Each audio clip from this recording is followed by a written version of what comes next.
말씀 같이 보도록 하겠습니다. 누가복음 6장 46절에서 49절까지 말씀입니다.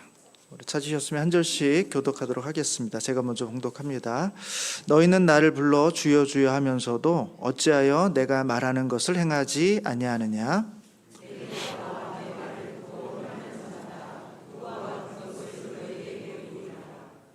집을 짓되 깊이 파고 주초를 반석 위에 놓은 사람과 같으니 큰 물이 나서 탕류가 그 집에 부딪히되 잘 지었기 때문에 능히 요동하지 못하게 하였거니와 그 행하지 아니하는 자는 주초 없이 흙 위에 집을 지은 사람 같으니 탕류가 부딪힘에 집이 곧 무너져 파괴됨이 심하니라 하시니라. 아멘. 제가 주일 이렇게 아침마다 하는 이제 약간 루틴이 있습니다. 이제 설교를 위해서 이제 한 새벽 한 4시쯤 해서 이제 일어나서 다시 이제 설교를 쭉 보고요. 그리고 한 7시쯤 이제 교회에 이렇게 옵니다. 그리고 나서는 이제 커피를 한 잔 마십니다. 그래서 늘 업무를 시작하기 전에 커피를 한 잔 쫙 마시면 이게 정신이 조금 피곤했던 정신이 약간은 맑아지는 듯한 느낌을 갖습니다. 그렇게 아침에 와가지고 이제 커피 한 잔을 제가 내려서 먹고 이제 주일을 시작합니다.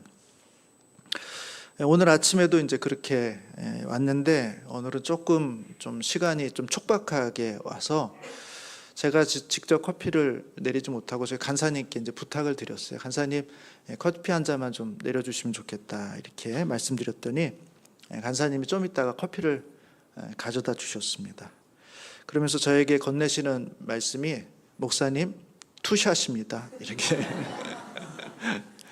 아마 제가 이제 조금 피곤해 보였나 봅니다. 아마 정신 바짝 차려라 이렇게 말씀하신 것 같죠. 말씀드리고 또 기도 이제 부탁드린 것처럼 지난 금요일하고 토요일 날 우리 당회원들하고 실행위원들하고 이제 1박 2일 또 이렇게 리트릿을 다녀왔습니다. 금요일 날에는 우리 당회원들 중심으로 이제 리트릿을 하고 장로님들하고 이제 이야기를 여러 가지 이야기 나누는데 새벽 1시인지 2시까지 또 우리 장로님들 개인의 근황, 또 삶, 또 고민, 기도 제목, 또 교회 이런저런 이야기들을 이제 같이 나누면서 늦게까지 이제 이야기를 나누고 다음 날 또 아침 일찍부터 일어나가지고 이제 안수 집사님들이 막 오셔가지고 또 그분들하고 이제 회의를 시작해가지고 저녁 7시까지 아마 오늘 주일이 아니었으면 아마 오늘까지도 계속 했을지도 모릅니다. 하루 종일 저희가 교회 여러 가지 이제 사안을 가지고 발표도 하고 토론도 하고 또 의견도 개진하는 굉장히 유익한 시간들 이렇게 많이 가졌습니다. 그래서 제가 조금 피곤합니다. 정신이 약간 몽롱한 상태인데 우리 성도님들 이해해 달라고 제가 말씀을 드립니다. 오늘 설교를 준비하면서 딱 떠올랐던 성경의 저에게는 재미난 이야기인데 하나 이야기가 생각이 났습니다. 마태복음 21장에 나오는 이야기인데 한 아버지가 있는데 아들 둘이 있다는 것입니다. 이 아버지가 이 아들들에게 이제 포도원에 가서 좀 일 좀 해라. 이제 그렇게 아마 좀 일을 시키고 싶었던 것 같아요. 그래서 첫째 아들하고 둘째 아들에게 너 포도원에 가서 이제 일 좀 해라 이렇게 시키는 이야기입니다. 그리고 나서 이제 사람들 앞에 묻는 거죠. 누가 아버지의 뜻대로 행한 사람이냐라고 이제 묻는 그런 이야기입니다. 이 아버지가 이제 아들에게 일을 시킬 때 성경에는 없지만 아마 이렇게 물어봤을 것 같아요. 큰아들을 향해서 큰아들 너 오늘 뭐해? 이렇게 이제 물어봤을 것 같아요. 성경에는 없습니다. 그러면 이제 그때 큰아들이 답을 정확하게 잘해야 됩니다. 보통 아버지가 이렇게 물을 때는 뭔가 시킬 게 있는 듯한 느낌이거든요. 그래서 그걸 여유 있게 좀 넉넉하게 물어보시면 그때 다른 일정을 잡든지 하여튼 무슨 계획을 얘기해가지고 저 바쁜데요 이렇게 얘기해가지고 이제 일을 피해가야 되는데 아마 느닷없이 이제 아버지가 큰아들 오늘도 뭐하니? 그러니까 정신없이 있다가 오늘 뭐 별거 없는데요? 그럼 잘 됐다. 포도원에 가서 좀 일 좀 하렴. 이렇게 이제 물어보게 된 겁니다. 그러니까 이제 큰아들이 아버지 네 알겠습니다 하고 이제 대답을 했다는 겁니다.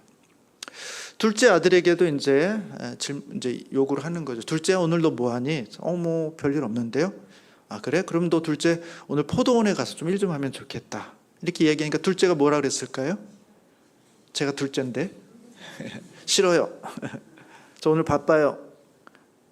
그렇게 이제 둘째는 이제 아버지에 대해서 조금 바로 순종하지 않고 싫어요. 이렇게 이제 얘기한 겁니다. 여러분, 누가 더 아버지의 뜻대로 행한 아들일까요? 여기까지만 봐서는 잘 모릅니다. 그 다음 이야기가 있거든요. 첫째 아들은 아버지 제가 그렇게 하겠습니다. 이렇게 말하고는 안 갑니다. 포도원에 안 가요. 그냥 그렇게 대답은 했는데 포도원 신경도 안 쓰고 이제 다른 친구들하고 이제 놀러 갔겠죠. 근데 둘째는 어떻게 했을까요? 싫어요. 이렇게 말하고 이제 친구들 뭐 이렇게 1인 날 찾아서 나갔는데 마음에 걸리는 거예요. 그래도 아버지가 오죽하면 나에게까지 이걸 시켰을까. 그런 생각이 들었는지 둘째 아들은 뉘우치고 에이 그래 오늘 좋은 일 한번 하지 하고는 이제 포도원에 가서 이제 일을 하게 된 겁니다. 주님께서 이제 그 비유를 들어서 이제 말씀하시면서 누가 아버지의 뜻대로 행한 아들이냐 이렇게 이제 묻는 겁니다. 여러분, 첫째 아들입니까? 둘째 아들입니까? 제가 둘째입니다. 왜 그럴까요? 아버지 그렇게 하겠습니다. 그것만으로 충분하지 않다는 것입니다. 처음에는 순종하는 것처럼 보이고 처음에는 아버지의 뜻대로 행할 것처럼 보이지만 말이 중요한 게 아니라 실제로 그 일을 하느냐가 중요하다는 거예요. 그게 아버지의 뜻대로 행한 것이지 처음에는 싫어요. 저 하기 싫어요. 이렇게 말했더라도 뉘우치고 가서 그 일을 행하면 그러면 그 아들이 아버지의 뜻대로 행한 아들이다. 말이 중요한 게 아니라 그 사람의 실제의 신앙의 내용과 실력은 그대로 하느냐 안 하느냐의 문제이다라는 이야기를 우리 주님은 재미난 그런 비유를 통해서 우리 가운데 말씀해 주고 있는 것입니다. 오늘 본문도 같은 맥락에서 우리 가운데 주고 있는 말씀이죠. 46절에 보시면 너희는 나를 불러 주여 주여 하면서도 어찌하여 내가 말하는 것을 행하지 아니하느냐. 주님, 주님, 주님의 이름을 찬양합니다. 예배합니다. 주님께 기도합니다. 주님은 우리 하나님이십니다. 나는 주님의 종입니다. 그런 고백을 당해서 주님, 주님 그렇게 이야기하는데 실제로 주님이 말씀하시면 그 말씀이 자기 마음에 맞으면 듣고 그것이 나에게 유익한 것 같으면 듣고 그것이 내 마음에 맞지 않고 내게 유익이 주는 게 아니라 내게 어떤 손해가 보이는 것 같으면 그 말을 듣지 않으면 그게 어떻게 정말 신앙인의 모습일 수 있겠냐. 주님에게 주님 주여 주여 하면서 내 말을 듣지 않는 사람, 과연 그것이 바로 성도일 수 있겠냐, 이렇게 주님께서 묻는 겁니다.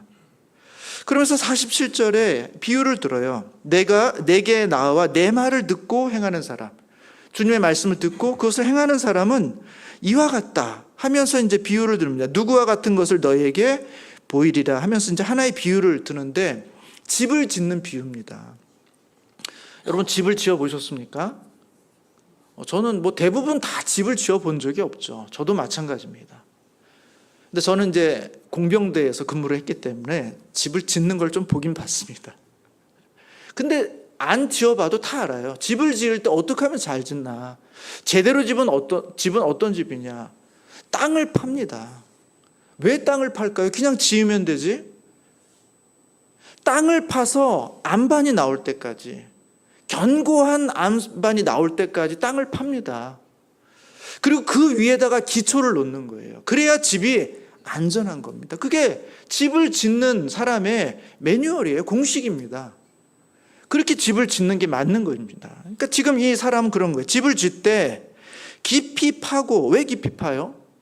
기초가 나올 때, 그 큰 반석이 나올 때까지 파는 겁니다. 그렇게 하고 나서 그 위에다가 기초를 딱 놓는 거예요. 거기다 집을 짓는 것입니다. 그렇게 하면 어떤 유익이 있는가? 48절에 보시면 큰 물이 나서 탕류가 그 집에 부딪히게 쥐되 잘 지었기 때문에 능히 요동하지 못하게 하였거니와, 이렇게 되어 있습니다. 그러니까 그게 왜 잘 지은 집이냐?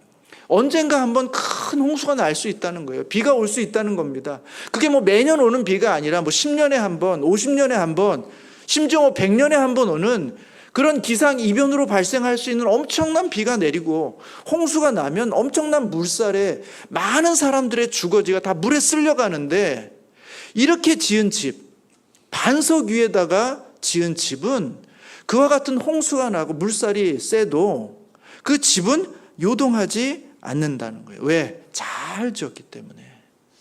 견고한 반석 위에다가 집을 지었기 때문에 그 집은 그와 같은 환난에도 재난에도 문제가 없다는 것입니다. 뭐가 문제입니까? 49절에 있는 사람의 문제죠. 이 사람도 집을 짓는 거예요. 근데 집을 짓는데 땅을 파고 암석이 나올 때까지, 반석이 나올 때까지 파야 되는데 그게 다 귀찮은 거예요. 힘든 거예요.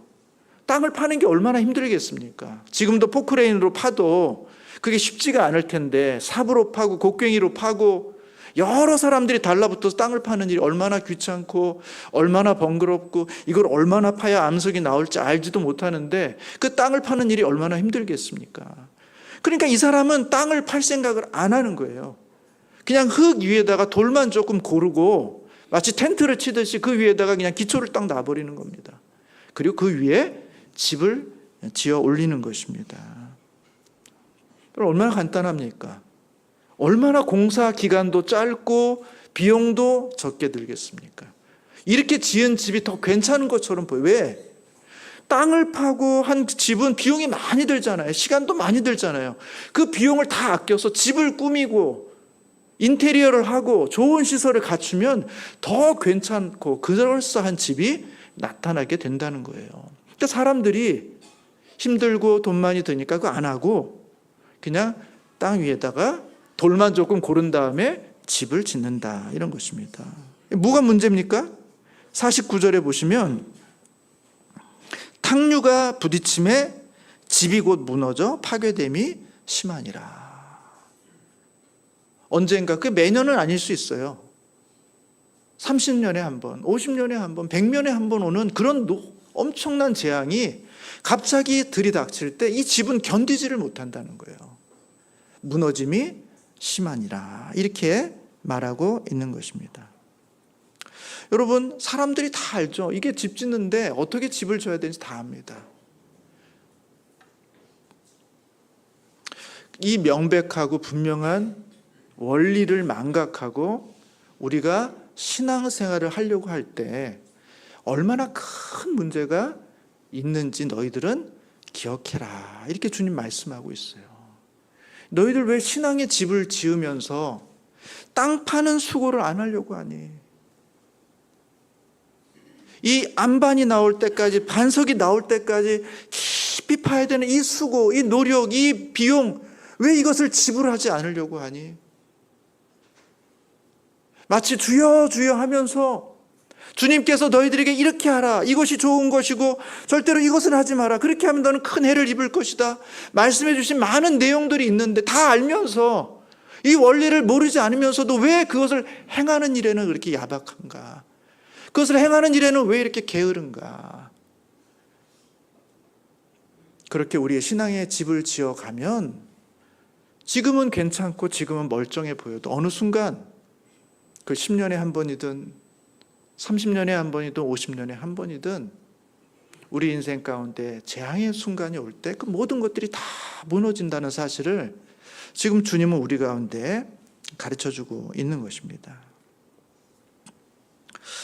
여러분, 지금 저희들은 예수님이 가르쳐주신 평지 설교를 쭉 보고 있어요. 이 평지 설교의 중요한 내용, 그 내용이 우리 가운데 와닿도록, 좋은 말 정도가 아니라 정말 이렇게 살아야 되겠구나 와닿으려면 우리가 기억해야 될 게 뭐냐, 우리의 삶이 이 땅에만 있는 게 아니라는 것입니다. 지금의 삶이 우리의 삶의 전부가 아니라는 거예요. 이 삶을 지나고 나면 새로운 삶, 더 풍요로운 삶, 더 영원한 삶이 우리 가운데 남아있는데 지금 살고 있는 이 삶을 어떻게 살아가느냐에 따라서 이 뒤에 이어지는 삶의 질이 결정된다는 것입니다. 그것을 기억하라는 것이죠. 오늘 본문도 보세요. 훗날 큰 재앙이 임하지 않으면 사실은 어떤 일이 벌어져요? 그냥 편하고 쉽게 지은 집에 사는 게 더 좋아요. 홍수가 나지 않으면 아무 문제 없습니다. 반석 위에 집을 짓던 그냥 흙 위에 집을 짓던 별 차이 없고 별 재앙도 없고 문제 없습니다. 오히려 이게 더 편하고 쉽게 잘 사는 것처럼 보일 수 있어요. 근데 문제는 뭐냐면 그렇게 인생이 끝나지 않는다는 거예요. 반드시 홍수가 온다는 것입니다. 우리 인생의 한순간에 재앙이 온다는 거예요. 그 재앙은 다음 세계로 이어지게 되는 이 땅의 삶을 평가하는 주님의 종합적인 평가, 기말고사가 반드시 치러진 다음에 그 다음 생으로 이어지게 된다는 거예요. 이 시험 준비를 안 하면, 이 주님의 평가에 대해서 우리가 준비되어 있지 않으면 우리가 엄청난 곤란함과 어려움을 직면하게 된다. 이것이 지금 성경이 우리 가운데 주고 있는 말씀이라는 것입니다. 여러분, 우리가 이것도 다 압니다. 다 알죠. 중요한 건 왜 다 아는데, 이 논리와 원리를 다 아는데 우리가 그 일에 순종하지 못할까? 주여 주여 말만 하는 게 아니라 행함을 해야 된다는 걸 아는데도 왜 우리는 순종하지 못할까? 그 이유는 뭐겠습니까? 영적인 안일함과 게으름 때문이라는 것입니다. 영적인 안일함과 게으름 때문에, 모르는 게 아니에요. 당장 안 한다고 큰 문제가 당장 생기지 않으니까 당장 안 하는 겁니다.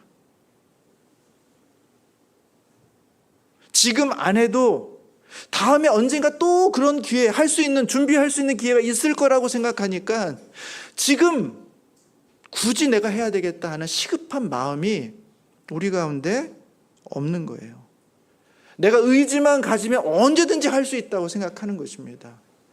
그러니까 내가 의지가 지금 없을 뿐이지, 내가 의지가 생기면, 의지를 가지고 하면 언제든지 준비할 수 있다고 생각하니까 지금 게으르고 지금 나태한 삶을 선택하게 된다는 것입니다. 그러다가 어떻게 됩니까? 결정적으로 중요한 순간이 가로막 닥쳤을 때, 준비할 여력이 없을 때, 아유 모르겠다, 어떻게 되겠지 하고는 그냥 그 준비를 아무것도 하지 못한 채 그냥 실패하고 좌절하고, 에이 모르겠다, 나 몰라 하고는 그냥 핑계하고 외면해버리는 신앙, 그것이 우리의 삶을 계속해서 반복하게 하니까 결국은 우리의 신앙이 실력으로 자라고 있지를 못하게 된다는 것입니다. 제가 전에도 말씀드렸습니다만 제 아내가 아팠을 때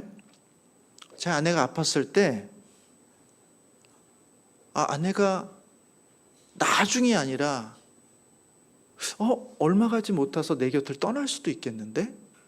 라는 그런 생각을 제가 처음으로 하게 됐어요. 처음으로. 그때 제 나이가 40, 제 아내의 나이도 40. 언젠가 우리가 갈라지고 죽음이 우리를 떨어뜨리게 하는 순간이 있다는 거 알죠? 그러나 그것이 언젠가지, 그것이 한 30년, 40년 정도 지나고 나서이지 않을까? 먼 미래에 있는 일이고 아직도 한참 남은 일이고, 그래서 내가 아내에게 지금 좀 부족하고 연약해도 언제든지 내가 조금 기회가 되고 상황이 좋아지면 잘할 수 있고 회복할 수 있고 보완해 줄 수 있고 만족시켜 줄 수 있는 기회가 언제든지 있다고 생각했는데, 제가 아내가 아플 때 처음으로 느낀 게 아니구나. 그게 언제나 있는 게 아니구나. 많이 남아있는 게 아니구나. 언제든지 이렇게 순식간에 다가올 수 있는 것이구나 라는 생각들을 하게 됐어요. 그리고 나서 제일 먼저 든 생각이 뭐냐, 아내에게 잘못한 거. 여러분 그렇지 않겠어요? 남편이든 아내 누가 그렇게 아프면 내가 남편으로서 아내로서 좀 잘못한 거, 그렇게 제일 생각나죠.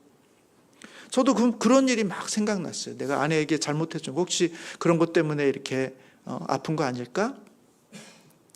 근데 여러 가지 일들이 생각났는데 그 일들의 내용들을 보면 제가 해줄 수 없는 거, 하기 어려웠던 것들, 그런 것들은 후회되지 않아요. 제가 무슨 좋은 옷을 사주거나 무슨 아주 근사한 가방을 사주거나 무슨 어떤 고급스러운 어떤 것들을 제가 주지 않았던 그런 것들은 하나도 후회가 안 돼요. 왜냐하면 그건 제가 해줄 수 있는 것들이 아니었기 때문에, 저에게 그런 능력이 없기 때문에 그런 것들은 전혀 후회되지 않았습니다. 제 안에 들었던 후회는 해줄 수 있는 건데 안 했던 거. 여보, 베란다에 저거 좀 수도 좀 이상한데 물이 계속 새는데 조금 저거 빨리 좀 봐주면 좋겠다고 했을 때, 아, 알았다고 제 대답은 하죠. 할게, 내가 할게. 그리고 제가 좀 편한 시간, 여유 있는 시간에 뭐 급하고 중요한 일도 아니니까 나중에 할 수 있겠거니 생각하고 그냥 어느덧 그냥 잊어버리고 저는 지내는 거예요. 그럼 아내가 몇 번을 이야기해도 해줄게. 안 되니까 불편하니까 어떻게 하냐, 본인이 막 힘들게 하거나 아니면 불편하게 쓰거나 그렇게 했던 것들.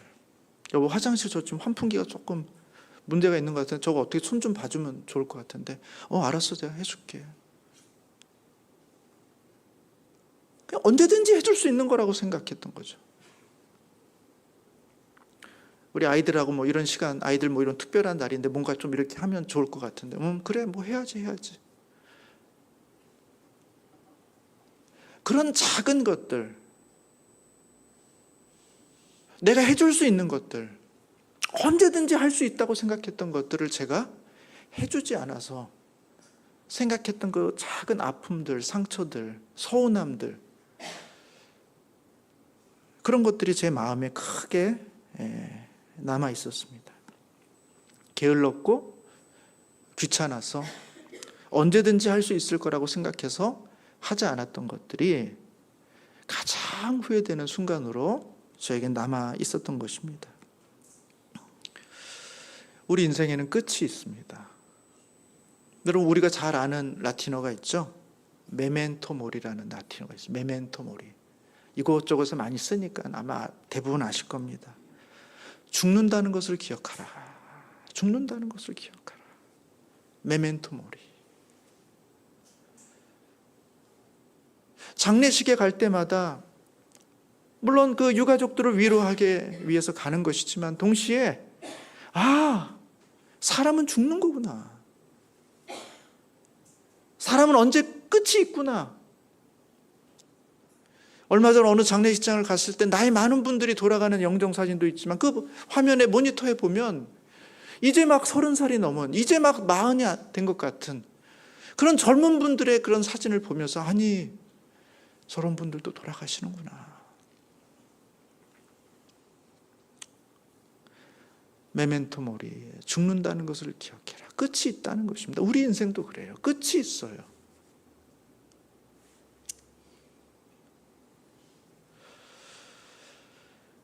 그리고 우리의 삶 이후에 하나님께서 평가하시고 그 이후의 삶이 결정되는 또 다른 삶의 내용들이 나온다는 사실을 우리가 자꾸 망각한다는 것입니다. 여러분, 마태복음 24장에 보면요, 제가 좋아하는 재미난 그런 이야기가 있습니다. 주인이 종들에게 일을 맡기고 떠나는 거예요.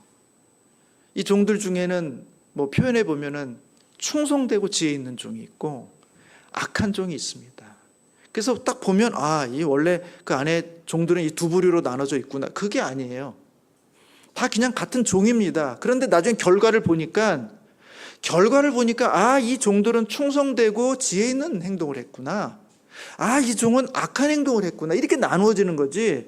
처음부터 무슨 이렇게 나눠져 있는, 처음부터 착한 종이 있는 게 아닙니다. 처음부터 악한 종이 있는 게 아니에요.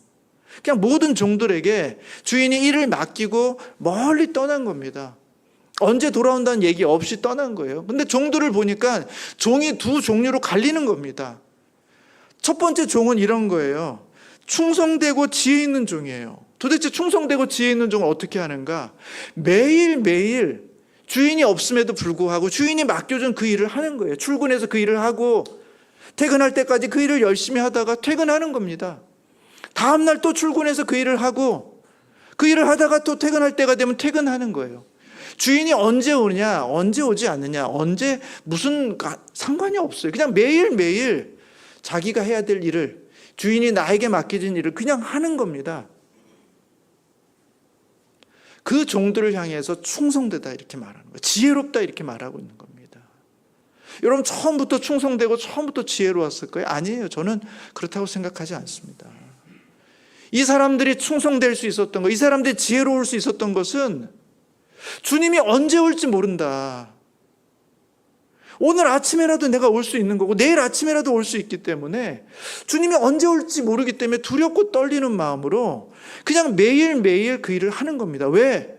그분을 주인으로 생각하고 있기 때문에, 그리고 주인이 나의 삶을 평가한다는 걸 알기 때문에 주인이 언제 오더라도 내가 주님 앞에서 심판받지 않고 책망받지 않고 주님이 나에게 맡겨진 일들을 해야지.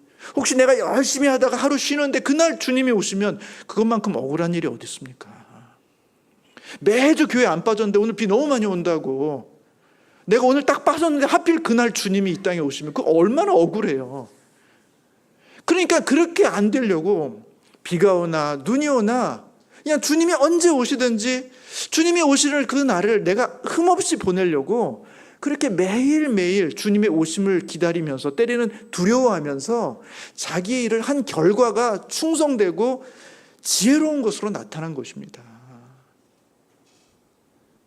여러분 악한 종은 어떤 종이에요? 무슨 천성이 악한 게 아닙니다. 모든 사람들의 마음이 그래요. 주인이 당장 안 보이면 느슨해지는 거예요. 제가 이제 카페에서 오늘 이제 봉사하시는 분 있는데 오늘 청년들이 봉사를 하더라고요. 3명의 자매가, 예쁜 자매들이 이제 봉사를 쭉 하는데 제가 이렇게 슬쩍 보는데 그 중에 한 자매가 그냥 이렇게 커피를 이렇게 만들고 하는 게 아니라 정수기를 있잖아요. 정수기를 걸레가 행주로 이렇게 닦고 있더라고요. 사실 보통 알바생들은 그렇게 안 합니다.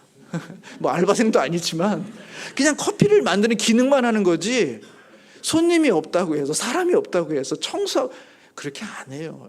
주인의식을 가지고서 예쁘게 어떻게 하면 더 깨끗하게 짬이 있는 시간에 그런 마인드인 거예요. 그런 마인드 얼마나 귀합니까?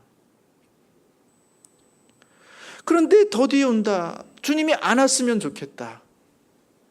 이 악한 종은 그 마음인 거예요. 주님 안 오네. 한 달이 지나도 안 오고 2달이 지나도 언제 올지 모르네. 안 오면 좋겠다 라고 생각하니까 점점 마음이 느슨해지는 겁니다. 게을러지는 겁니다.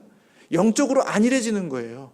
그러니까 어떻게 해요? 친구들을 막 불러다가 술 마시고 놀고 그러다 싸우고 그러다가 악한 종이 돼버린 겁니다.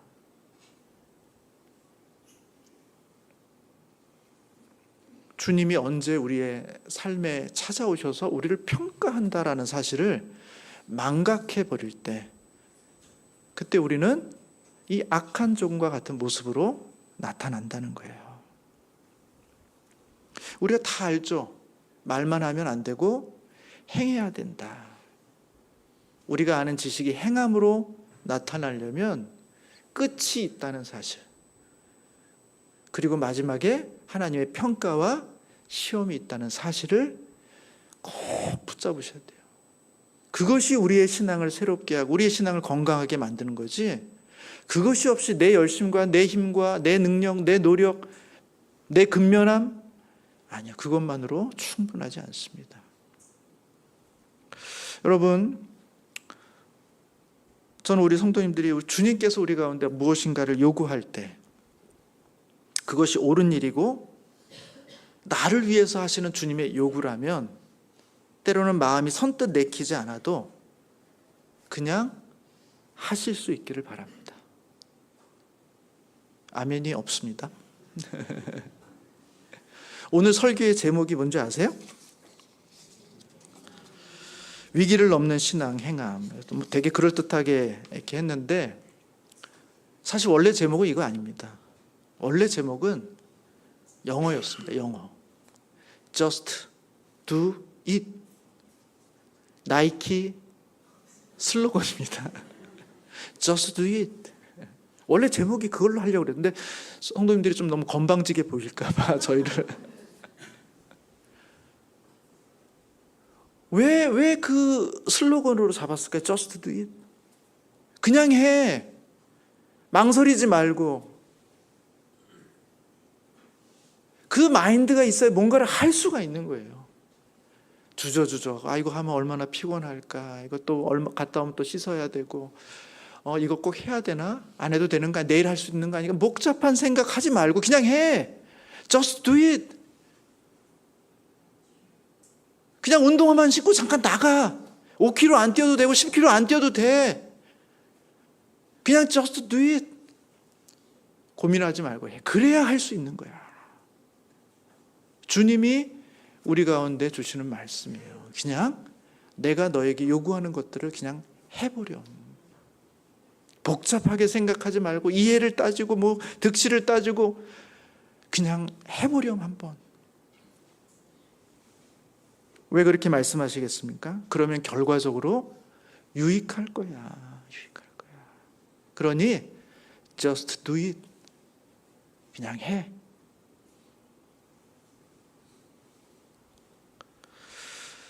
여러분, 지금 내 몸과 마음에 쉽고 편한 길이 아니라 나중에 유익한 길, 나중에 나의 삶에 득이 되는 일, 나중에 하나님께서 상급 주시는 그 일을 하실 수 있는 우리 성도님들이 되시기를 주님의 이름으로 축복합니다.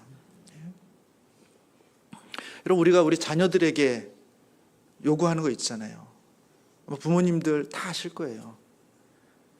야, 그거 힘든 거 알아. 너 그거 공부하기 어렵지. 너 지금 그거 하고 싶지 않은 거 다 알아. 그러나 그거 해야 된다. 그런 권면 다 하지 않습니까? 너 그거 하기 싫어하는 거 아는데 너 그거 지금 하면 나중에 이런 성과가 있어. 너 그거 지금 안 하면 나중에 이렇게 되는 거야. 그거 쉽지 않다는 거 내가 알아. 그러나 그게 너에게 유익해. 그래서 우리 부모가 자식을 뭐 하기 싫어하는 걸 억지로 시키려는 게 아니라 유익하게 되기 위해서 지금 당장 힘들고 힘들지만 피곤하지만 그 일을 부탁하고 요구하는 것처럼 주님도 우리에게 그렇게 대하시는 거예요. 힘든 거 안다. 땅 파는 거 얼마나 힘드니? 그거 얼마 파다가 반석이 나올 때까지 알지도 못하는 거 얼마나 힘들어. 얼마나 비용이 많이 드니. 얼마나 수고가 많이. 다 알아요. 근데 그 과정이 우리에게 유익하다. 그러니까 지금 힘들겠지만 불편하겠지만 하고 싶지 않겠지만 그냥 한번 해보렴.